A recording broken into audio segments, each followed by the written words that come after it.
की इस वीडियो में लोग देखने वाले हैं कक्षा 12वीं की भौतिक विज्ञान का अध्याय 1।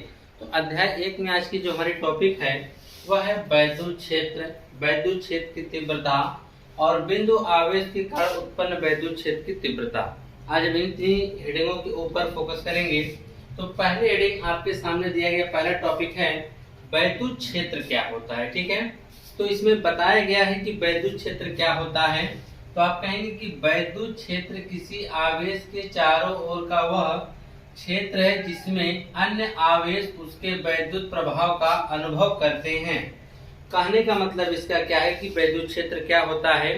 जैसे कोई एक आवेश है, ठीक है, मान लीजिए एग्जाम्पल के लिए कोई आवेश Q है और इसके संपर्क में हम किसी अन्य आवेश को लेके आ रहे हैं। मान लीजिए हम कोई एक अन्य आवेश Q0 ला रहे हैं। अगर यह दोनों, यह प्लस आवेश है, यह भी प्लस आवेश है, जब दोनों एक दूसरे के संपर्क में लाएंगे तो कूलाम के नियमानुसार इनमें एक आकर्षण बल या प्रतिकर्षण बल लगेगा। तो जब इसके आसपास जब इसको लेके आ रहे हैं तो इस पर एक क्या कहते हैं बल का अनुभव होता है या प्रभाव पड़ता है, या तो इस पर आकर्षण बल लगता है या प्रतिकर्षण बल लगता है। इसी को हम लोग क्या कहते हैं, इसके संपर्क में आते ही इसके ऊपर क्या होता है कि वैद्युत आवेश का प्रभाव पड़ने लगता है, जिसके कारण इसे हम क्या कहते हैं वैद्युत क्षेत्र कहते हैं। यानी इसके चारों तरफ का वह क्षेत्र जब किसी अन्य आवेश को इसके संपर्क में लाते हैं तो हम कह सकते हैं कि उसमें आकर्षण या प्रतिकर्षण की जब घटना घटती है तो उसे हम कह सकते हैं कि यह वैद्युत क्षेत्र है। एक बार और समझ लीजिए, मान लीजिए कि यह कोई Q आवेश है, ठीक है, इसका मान लीजिए पूरा क्षेत्र है इसके चारों तरफ, ठीक है। अब हम क्या करते हैं, किसी अन्य आवेश को इसके संपर्क में लेके आते हैं। जब अन्य आवेश को संपर्क में लाएंगे तो उस पर इसके द्वारा एक बल लगेगा। जो बल लगेगा वह आकर्षण बल होगा या प्रतिकर्षण बल होगा। तो इसके क्षेत्र में आते ही उस पर जब आकर्षण या प्रतिकर्षण बल लगता है तो इसका यह जो क्षेत्र होता है उसी को हम लोग कहते हैं वैद्युत क्षेत्र कहा जाता है। अब अगली हेडिंग आपकी है वैद्युत क्षेत्र की तीव्रता। क्या है वैद्युत क्षेत्र की तीव्रता क्या होती है, आइए इसको समझ लेते हैं।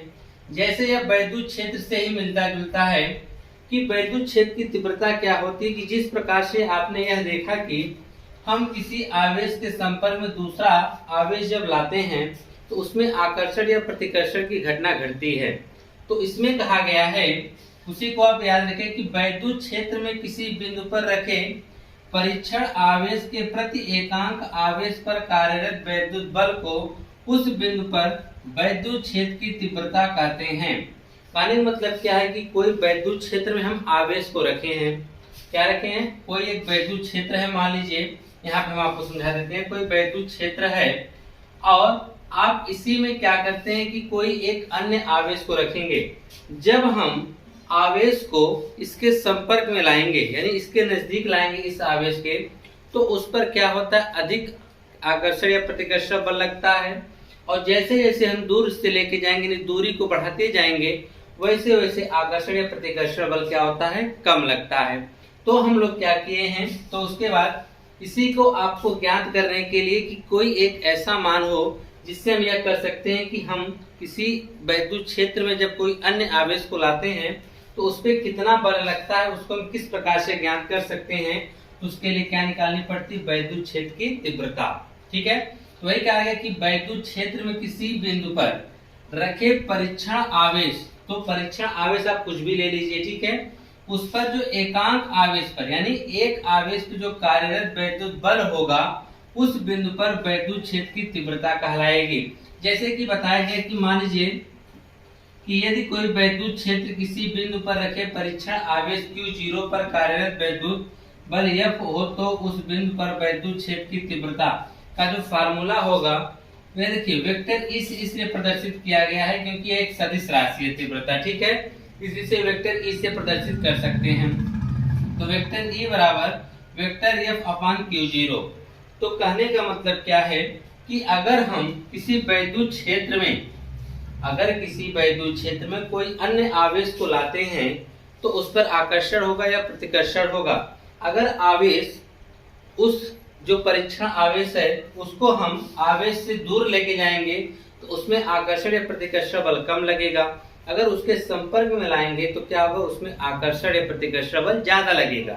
तो हम लोग क्या है, इसी को ज्ञात करने के लिए वैद्युत क्षेत्र की तीव्रता का फार्मूला बनाया गया है कि अगर वह किसी भी बिंदु पर रखेगा, उसके एकांक आवेश पे जो वैद्युत क्षेत्र की तीव्रता उत्पन्न होगी वह क्या होगी, उस पे लगने वाले आकर्षण या प्रतिकर्षण बल F और उसके आवेश, परीक्षण आवेश के अनुपात को हम लोग क्या बोलेंगे, वैद्युत क्षेत्र की तीव्रता बोलेंगे। ठीक है, इसी बराबर आपका होता है वेक्टर F अपान Q0। इसका जो मात्रक की हम बात करेंगे, इसका मात्रक होता है न्यूटन प्रति कूलाम होता है। ठीक, क्योंकि बल का मात्रक न्यूटन हो गया और आवेश का मात्रक क्या हो गया, कूलाम। इसकी आप बीमा भी निकाल सकते हैं। ठीक है, अगर इसकी आपको बीमा निकालनी पड़ गई तो यहाँ पे आप देख लीजिए, यानी तीव्रता की बीमा। कभी कभी आपसे एक नंबर में पूछ भी सकता है तीव्रता की बीमा। तो तीव्रता की बीमा आप किस प्रकार से निकालेंगे, तो E की बीमा निकालना है, जिसको हम क्या करते हैं, बड़े कोष्टक में कर देंगे। और न्यूटन यानी बल, बल की बीमा आप लोग को पता है क्या होती है, द्रव्यमान गुणे त्वरण होता है, तो हो जाएगा m l t की पावर -2। ठीक है, बटा कूलाम, कूलाम का क्या होता है, Q बराबर IT यानी धारा गुणे आवेश, यानी क्या हो जाएगा A T होता है। ठीक है, तो अब सबको हम ऊपर लेके चले जाएंगे तो आपका बन जाएगा m एक है तो m हो जाएगा, l भी एक है, l है, t एक है, ऊपर जाएगा तो माइनस हो जाएगा, t की पावर क्या हो जाएगा -3 और यह a हो जाएगा आपका। यानी जो तीव्रता की बीमा होगी वह m l t -3a हो जाएगा। ठीक है, और सॉरी a ऊपर जाएगा तो -1 हो जाएगा। यह आपकी तीव्रता की बीमा हो गई, आपको दिखाई दे रहा होगा नीचे। ठीक, अब हमारे अगली जो टॉपिक है वह है बिंदु आवेश के कारण उत्पन्न वैद्युत क्षेत्र की तीव्रता। कहा है कि किसी बिंदु आवेश के कारण जो उत्पन्न वैद्युत क्षेत्र की तीव्रता होगी उसको हम किस प्रकार से ज्ञात करेंगे। कहा कि माना कोई बिंदु आवेश Q जो है वह किसी परावैद्युतांक के माध्यम में स्थित है। बिंदु आवेश से r दूरी पर स्थित धन परीक्षण आवेश Q0 पर कार्यरत वैद्युत बल निकालना है। जैसे कि कहने का मतलब क्या है कि यहाँ पर कोई एक Q आवेश है, इससे r दूरी पर एक कोई प्लस Q0 परीक्षण आवेश, यह भी क्या कहते हैं, Q0 है आपका, यह क्या है, धन आवेश है, और परीक्षण आवेश भी आपका क्या है, धन ही है। यानी यह जो आवेश है यह भी धनात्मक है, और इससे r दूरी पर जो हमने परीक्षण आवेश ले रखा है वह भी क्या है, धनात्मक है। इनके बीच की दूरी हमने कितना ले रखा है, -r है। तो हम यह देखेंगे कि यहाँ पर जो बल लगेगा, क्योंकि दोनों के दोनों तो धनात्मक हैं, तो इनमें एक प्रतिकर्षण बल लगेगा। यह आवेश को, इस पे जो प्रतिकर्षण बल लगेगा उस बल की दिशा यह होगी। ठीक है, इस दिशा में, क्योंकि उसमें प्रतिकर्षण बल होगा तो वह बल की दिशा इस तरफ, अगर आकर्षण होता तो इसकी दिशा इस तरफ होती। ठीक है, तो इस पे लगने वाला जो वैद्युत बल होगा वह कूलाम के नियमानुसार, कूलाम के नियमानुसार क्या होता है कि दोनों आवेशों का गुणनफल तथा उनके बीच की दूरी के वर्ग की क्या होता है, व्युत क्रमानुपाती होता है। तो बल यह बराबर आप लोग निकाले ही है कूलाम के नियमानुसार, यह बराबर 1/4 pi epsilon 0 into k। k क्या है, परावैद्युतांक का माध्यम, जिस माध्यम में इस परीक्षण आवेश को भी रखा गया है। ठीक है, गुणे यहाँ पर पहला आवेश गुणे दूसरा आवेश तथा दोनों के बीच की दूरी के वर्ग के क्या, व्युत क्रमानुपाती। तो यह बराबर हो गया 1/4 पाई एप्सिलॉन 0 इनटू k गुणे Q/Q0/r² हो गया। ठीक है, अब देखिए इसके बाद हम लोग क्या करेंगे, इस Q0 को इसके बटा में इसलिए लाएंगे ताकि हमको निकालने क्या है, तीव्रता। और तीव्रता बराबर आप जानते हैं क्या होता है, कैपिटल F/Q0। इसलिए हम क्या करेंगे, Q0 जब इधर करेंगे, यहाँ गुणा इधर अगर कहा जाएगा बटा में, तो जाएगा F/Q0 बराबर 1/4 पाई एप्सिलॉन 0 इनटू k गुणे Q/r² हो जाएगा। ठीक है, और हम यहाँ पे लिखेंगे परंतु परिभाषा अनुसार F/Q0 बराबर E, क्योंकि हमने तीव्रता E बराबर यहाँ फार्मूला निकाल रखा है कैपिटल F/Q0। तो कैपिटल F/Q0 के बराबर हम क्या रख सकते हैं, E। तो E बराबर आपका हो गया 1/4 पाई एप्सिलॉन 0 इनटू k गुणे Q/r²। अब यह k जो है आपका यह माध्यम है, तो हम मान लेते हैं कि जो बिंदु के चारों ओर का जो माध्यम है वह वायु या निर्वात हो।